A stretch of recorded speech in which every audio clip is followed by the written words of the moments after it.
Hello friends, आप सभी का स्वागत है। जैसा कि आप सभी लोग जानते हैं कि राजस्थान के किसी भी एग्ज़ाम को क्रैक करने के लिए राजस्थान जीके की बेसिक नॉलेज और बहुत अच्छी नॉलेज मैं तो कहूँगा होना बहुत ज़्यादा ज़रूरी है। उसके अंदर भी राजस्थान जीके में भी स्टूडेंट क्या करते हैं, कल्चर और हिस्ट्री तो ठीक से तैयार कर लेते हैं, लेकिन ज्योग्राफी में कई से स्टूडेंट्स मात खा जाते हैं। इसका कारण यह है कि मार्केट में जो छोटी मोटी पुस्तकें ज्योग्राफी के लिए बनी है उनकी लैंग्वेज काफ़ी ज़्यादा हार्ड है और वो स्टूडेंटों को बिना किसी के समझाए समझ में आती नहीं है। इस वजह से आसानी से याद होती नहीं। तो एग्जाम्स में आप कितना भी पढ़ के चल जाइए, आपके क्वेश्चंस करेक्ट होते नहीं हैं।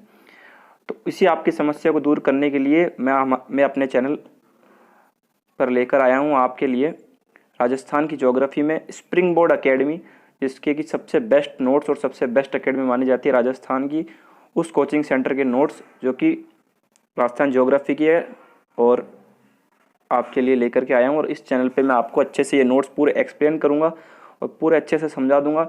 इससे आपको क्या फ़ायदा होगा, जब भी आप मार्केट से फ्री नोट्स खरीद लीजिए, नहीं तो इसका वीडियो का स्क्रीनशॉट लेकर के जब भी आप इस नोट्स को देखेंगे तो आपको आसानी से याद हो जाएगा। और यकीन मानिए ये बेस्ट नोट्स है ज्योग्राफी के लिए राजस्थान के, जो आपके एग्जाम्स में इसमें से क्वेश्चंस 90% क्वेश्चन आपके इन नोट्स में से पुटअप हो जाएंगे। ये सीरीज़ देखने के बाद आपको कहीं और से कोई किताब खरीद के ज्योग्राफी पढ़ने की ज़रूरत नहीं है। तो बने रहिए वीडियो के साथ और शुरू करते हैं हमारी ज्योग्राफी का श्री गणेश करते हैं। आज पहला चैप्टर जो है राजस्थान की उत्पत्ति। इसके अंदर सिर्फ ये एक पेज ही है, ये सिर्फ इंट्रोडक्शन है, बाकी बड़े बड़े चैप्टर बाद में शुरू होंगे। तो इंट्रोडक्शन के रूप में आज ये पहला चैप्टर पहले वीडियो में रिकॉर्ड कर रहे हैं। शुरू करते हैं राजस्थान की ज्योग्राफी। ये आप देख रहे हैं जो ये ग्लोब है हमारा पूरा, जो आज हम जो ग्लोब को 7 महाद्वीपों में बटा हुआ देखते हैं, असल में पहले वो 7 महाद्वीप नहीं थे। वो इस तरह का एक ग्लोब था जिसमें एक स्थल मंडल, मतलब कि एक जो स्थल क्षेत्र था जिसके अंदर ज़मीनी भूभाग था, वो सिर्फ 29% ही था। जैसा कि इसमें एक सेकंड में आपको जूम करके दिखा देता हूँ। ये स्थल भाग केवल और केवल 29% ही था और बाकी चारों तरफ जलीय महासागर 31% था। जो महासागर था उसे पैंथालासा कहा जाता था और जो स्थल महाद्वीप था उसे पेंजिया कहा जाता था। फिर समय के साथ जैसे सूर्य और चंद्रमा की ज्वारीय शक्ति के कारण इस पेंजिया में कंपन उत्पन्न हुआ और कंपन उत्पन्न होने के कारण ये पेंजिया बीच में से यहाँ से टूट करके 2 अलग अलग भागों में विभक्त हो गया। कैसे?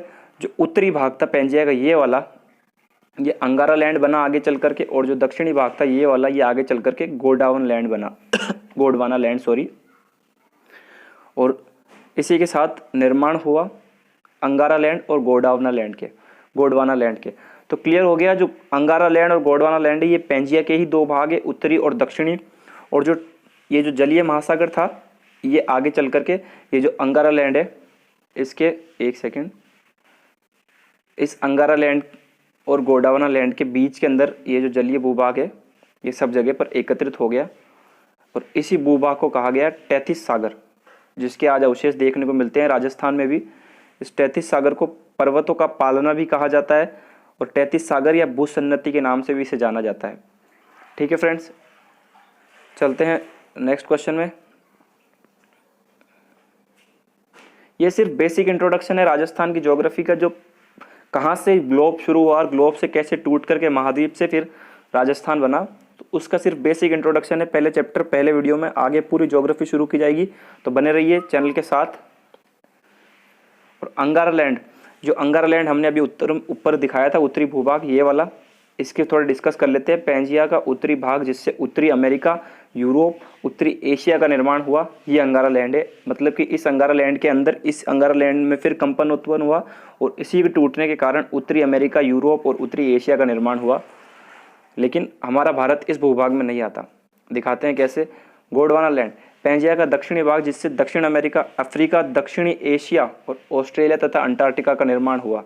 और इस दक्षिण एशिया में हमारा इंडिया आता है।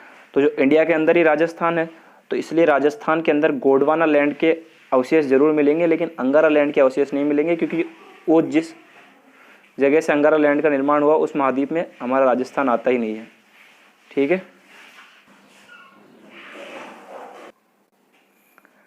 ठीक है फ्रेंड्स, इसी तरह से आपने अंगारा लैंड और गोंडवाना लैंड का तो भविष्य और इतिहास पूरा देख लिया है। अब देखते हैं तैतीस सागर। तो ये तैतीस सागर है जो आपको बीच के अंदर जलीय भूभाग दिखाई दे रहा है, जलीय भाग सॉरी दिखाई दे रहा है, जिसे पर्वतों का पालना भी कहते हैं। ये प्रश्न आ सकता है आपके एग्जाम में, अभी आप नोट कर लीजिए कि पर्वतों का पालना किसे कहा जाता है। ऑप्शन में आएगा अंगारा लैंड, गोंडवाना लैंड, तैतीस सागर, निम्न में से कोई नहीं। तो आपको जवाब लिखना है तैतीस सागर। Very important question. फिर चलते हैं 33 सागर के बारे में। यह एक भूसन्नति है जो अंगारा लैंड और गोंडवाना लैंड के मध्य में स्थित है। अभी मैंने बता ही दिया आपको, यहाँ लिखा है। इसके बाद राजस्थान का निर्माण, ये हमने इसका जो ऊपर का एक छोटा सा व्यू था कि कैसे ग्लोब टूटा, कैसे एशिया महाद्वीप सारे बने और फिर राजस्थान का कैसे निर्माण, उसी महाद्वीप से इंडिया बना और इंडिया से फिर बीच के अंदर हमारा राजस्थान तो है ही उसी के अंदर ही। तो अब राजस्थान के निर्माण में किन किन इन 3 भागों में से गोंडवाना लैंड, अंगारा लैंड और 33 सागर में से किन किन का राजस्थान निर्माण में योगदान है वो देख लेते हैं। चलिए, राजस्थान का निर्माण, राजस्थान के निर्माण की एक छोटी सी ट्रिक यहाँ लिखी हुई है, जीटी से आप याद कर सकते हैं, ग्रैंड ट्रैक, जो कि जीटी शाहजहां ने जिसका निर्माण करवाया था, ग्रैंड ट्रैक रोड। तो उस तरह से यहाँ से ट्रिक से बताया गया है। जीटी, जो जी है वो यहाँ गोंडवाना लैंड है और टी यहाँ पर 33 सागर है। ठीक है, तो अर्थात राजस्थान के निर्माण में गोंडवाना लैंड और 33 सागर का योगदान है। अंगारा लैंड के अवशेष राजस्थान में नहीं पाए जाते। कैसे नहीं पाए जाते मैंने आपको बता ही दिया है, क्योंकि अंगारा लैंड उत्तरी भाग में रह गया था और उत्तरी भाग उत्तरी एशिया में आता है, जबकि हमारा जो इंडिया है वो दक्षिण एशिया में है। ठीक है, तो आप समझ लीजिए, एक सेकंड रुकिए, मैं आपको समझा ही देता हूँ। मान लीजिए कि ये ग्लोब है, ये यहाँ पर, और ये यहाँ से बीच से टूटा, तो ये ऊपरी भाग अंगारा लैंड और नीचे वाला भाग, दक्षिणी भाग जो है गोंडवाना लैंड था। यहाँ पर इंडिया आया और ये जगह है राजस्थान। तो राजस्थान में किसके अवशेष आए? गोंडवाना लैंड के, अंगारा लैंड के तो नहीं आए। और जो पानी है वो तो सभी तरफ फैला हुआ है, तो इस वजह से 33 सागर के तो अवशेष सभी जगह मिलेंगे, लेकिन राजस्थान के अंदर सिर्फ गोंडवाना लैंड के अवशेष है, भूभाग में से अंगारा लैंड के अवशेष नहीं है। और ये प्रश्न भी बहुत ज़्यादा इंपॉर्टेंट है। राजस्थान पुलिस भर्ती 2018 के अंदर यह प्रश्न पूछा भी गया कि निम्न में से राजस्थान में किसके अवशेष नहीं मिलते हैं? गोंडवाना लैंड, अंगारा लैंड, 33 सागर, उपरोक्त में से कोई नहीं। तो गोंडवाना लैंड के अवशेष मिलते हैं, 33 सागर के अवशेष मिलते हैं, अंगारा लैंड के अवशेष नहीं मिलते हैं। ठीक है, अब जो गोंडवाना लैंड है, अब राजस्थान के निर्माण में गोंडवाना लैंड और 33 सागर के अवशेष मिलते हैं। तो गोंडवाना लैंड से क्या निर्मित हुआ और 33 सागर से क्या निर्मित हुआ वो नीचे बताया हुआ है। तो गोंडवाना लैंड से अरावली पर्वत श्रृंखला निर्मित हुई और हाड़ौती का जो पठार आप देखते हैं कोटा, बूंदी, बारा, झालावाड़ वाले क्षेत्र में, उसका निर्माण गोंडवाना लैंड से हुआ। जबकि जो 33 सागर है जलीय भूभाग था, उससे मरुस्थल का निर्माण हुआ। मरुस्थल का निर्माण कैसे हुआ? पहले नदियाँ बही, जो पर्वत थे, पर्वतों से जो जल था वो बह करके नीचे आया, उससे मैदान, नदियाँ बनी, नदियों से मैदान बने और मैदान सूखने के बाद क्या बने? मरुस्थल बने। ठीक है, तो इनडायरेक्टली देखा जाए तो 33 सागर के कारण ही मैदान है और उसी के कारण मरुस्थलों का निर्माण हुआ है। तो 33 सागर से आप समझ सकते हैं मैदान और मरुस्थल का निर्माण हुआ है। जबकि गोंडवाना लैंड से अरावली और हाड़ौती के पठार का निर्माण हुआ है। अब आप इसको भी मैं याद करने की एक छोटी सी ट्रिक आपको बता देता हूँ, जो कि इस नोट्स में नहीं लिखी हुई है।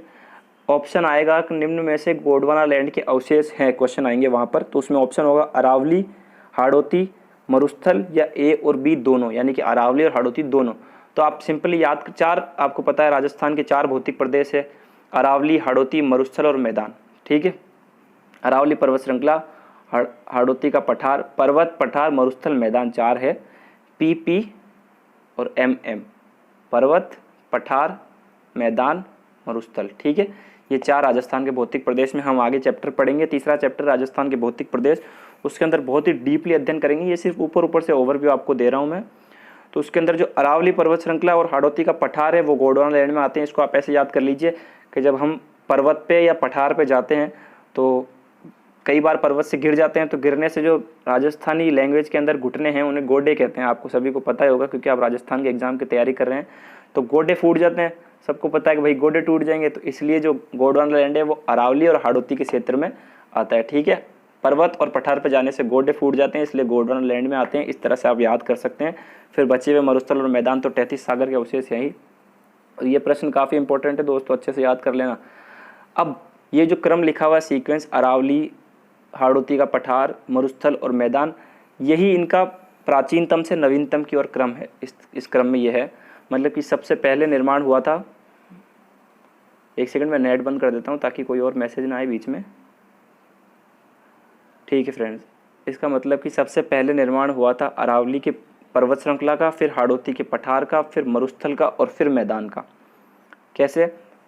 प्राचीनतम भौगोलिक प्रदेश है अरावली और नवीनतम भौगोलिक प्रदेश है मैदान। याद कर लीजिए, जब भौतिक प्रदेश पढ़ेंगे तो इसकी भी ट्रिक बताऊंगा, एक बार में याद हो जाएगा, टेंशन लेने की कोई ज़रूरत नहीं। अभी सिर्फ वीडियो देखिए, याद होता है तो ठीक, नहीं होता तो कोई बात नहीं, अगले वीडियो में ढंग से याद करवा दिया जाएगा आपको। और ये लास्ट लाइन इस चैप्टर की, अरावली व हाड़ौती भारत के प्रायद्वीपीय पठार का हिस्सा है, जबकि मरुस्थल एवं मैदानी भाग भारत के उत्तरी विशाल मैदान का हिस्सा है। कैसे? ये जो अरावली है, ठीक है मैं आपको समझाता हूँ। अरावली और हाड़ौती का पठार जो है वो भारत के प्रायद्वीपीय पठार का हिस्सा है, जबकि मरुस्थल एवं मैदानी भाग भारत के उत्तरी विशाल मैदान का हिस्सा है। ये बहुत ज़्यादा इंपॉर्टेंट लाइन है दोस्तों इसका, कि प्रश्न बहुत बार एग्जाम में पूछा गया है कि निम्न में से प्रायद्वीपीय पठार का हिस्सा है, तो आपको जवाब देना है अरावली और हाड़ौती का पठार। कैसे? आप सभी जानते हैं कि मेरी ड्राइंग उतनी अच्छी तो है नहीं, एक बार बनाने की कोशिश करता हूँ। समझ लीजिए कि ये हमारा राजस्थान है, ठीक है। राजस्थान में यहाँ पर ये हाड़ौती का पठार, कोटा, बूंदी, बारा, झालावाड़। हाड़ौती के पठार के जस्ट नीचे मालवा का पठार, और मालवा का पठार का भाग है दक्कन का पठार। जो दक्कन का पठार है उसका भाग मालवा का पठार है, और मालवा के पठार का भाग हाड़ौती का पठार है। और जो दक्कन का पठार है वह वास्तव में हिंदुस्तान का जो प्रायद्वीपीय पठार है उसका भाग है। तो इनडायरेक्टली प्रायद्वीपीय पठार का भाग है दक्कन का पठार, और दक्कन के पठार का भाग है मालवा का पठार, और मालवा के ही पठार से निर्माण हुआ है किसका? हाड़ौती के पठार का। तो आप इजीली समझ सकते हैं कि हाड़ौती के पठार इनडायरेक्टली अवशेष किसका है? प्रायद्वीपीय पठार का। भैया आप ऐसे समझ लीजिए, कोई एक आदमी है, XYZ कुछ भी नाम रख लीजिए, उसका बेटा हुआ, उसका बेटा हुआ और उसका बेटा हुआ। तो जो बेटा चौथे नंबर का पुत्र है, पड़पोता, उसका कैसे ना कैसे संबंध तो अपने परदादाजी से हो गई ना, क्योंकि उन्हीं से तो, अगर वही नहीं होते तो ये होता ही नहीं। तो ऐसा समझ लीजिए, अगर प्रायद्वीपीय पठार होता ही नहीं तो अरावली, ये जो हाड़ौती का पठार है, कोटा, बूंदी, बारा, झालावाड़, इसका कभी निर्माण ही नहीं होता, क्योंकि ये उसी का भाग है। तो इससे आप याद कर सकते हैं। मैदान एवं मरुस्थल जो है वो उत्तरी विशाल मैदान का हिस्सा है। कैसे? और ये अरावली जो है, ये मैदान एवं मरुस्थली भाग ये उत्तरी विशाल मैदान का हिस्सा है। जो भारत है, भारत के उत्तर में जो विशाल मैदान का निर्माण हुआ है, मैं कोशिश नहीं करूँगा मैप बनाने की क्योंकि मेरी ड्राइंग बहुत ज़्यादा ख़राब है। तो जो मैदान एवं मरुस्थली भाग है ये उत्तर विशाल मैदान का हिस्सा। कैसे है कि जो उत्तर की तरफ जो भारत के एक विशाल मैदान है, उसमें क्या है कि बहुत सी नदियाँ बहती है, गंगा, जमुना, चंबल वगैरह जो सब नदियाँ आती है, उन नदियों के ही ये जितनी भी राजस्थान में नदियाँ बह रही है सब उन्हीं का अवशेष है, क्योंकि उन्हीं की सहायक नदियों से कहीं ना कहीं नदियों का निर्माण हुआ है। और जहाँ जहाँ ये नदियाँ बही वहाँ से मैदानों का निर्माण करती गई, और जहाँ जहाँ से सूख गई वहाँ पर मरुस्थल का निर्माण कर रहे हैं। तो अगर उत्तर विशाल मैदान होता ही नहीं तो वहाँ वो नदियाँ बहती नहीं, और नदियाँ बहती नहीं तो उनकी सहायक नदियाँ राजस्थान में कभी आती नहीं। तो इस वजह से इनडायरेक्टली, और वो नदियाँ राजस्थान में नहीं होती तो उनसे मैदानों का निर्माण नहीं होता, और उनके सूखने पर मरुस्थल का निर्माण नहीं होता। तो इनडायरेक्टली जो उत्तरी विशाल मैदान है भारत का, उसी के कारण राजस्थान के अंदर मरुस्थल है, और उसी के कारण राजस्थान का मैदानी भाग है। तो ये हम आगे और अच्छे से डिस्कस कर लेंगे। अभी के लिए आप सिर्फ इसको याद कर लीजिए और इम्पोर्टेंट भी मार्क कर लीजिए, स्टार मार्क कर लीजिए। मैं तो कहूँगा बहुत ज़्यादा इंपॉर्टेंट प्रश्न है। पिछली भर्तियों में ये पूछा भी गया, जिसके अंदर शायद से मुझे याद नहीं आ रहा, लेकिन ये पुलिस भर्ती 2018 या फिर LDC जो 2018 आई थी, अधीनस्थ सेवा चयन बोर्ड की, दोनों में से किसी न किसी वैकेंसी में पूछा गया। आप चेक कर लीजिए, आपको मिल जाएगा। ठीक है फ्रेंड्स, तो ये था हमारा पहला चैप्टर। आशा करता हूँ बहुत ही ज़्यादा आसानी से मैंने आपको समझाया होगा। अगर आपको समझ में आया है और अगर आपने यहाँ तक वीडियो देखा है तो इसका मतलब आपको वीडियो पसंद आया है। और जब वीडियो पसंद आया तो लाइक करने में कंजूसी क्यों करते हो यार? लाइक कर दो वीडियो को और चैनल को सब्सक्राइब कर दो। आपके कौन से पैसे लग रहे हैं, फ़ायदा हो रहा है आपको घर बैठे राजस्थान के टॉप मोस्ट कोचिंग सेंटर के नोट्स मिल जाएंगे, उसके साथ ही समझ में भी आ जाएंगे, समझा भी दूंगा मैं अच्छे से। ठीक है फ्रेंड्स, बस आप अपना सपोर्ट बनाए रखिए, आपके सपोर्ट की ज़रूरत है। चैनल को लाइक कीजिए, सब्सक्राइब कीजिए और हो सके तो शेयर भी कर दीजिए। धन्यवाद।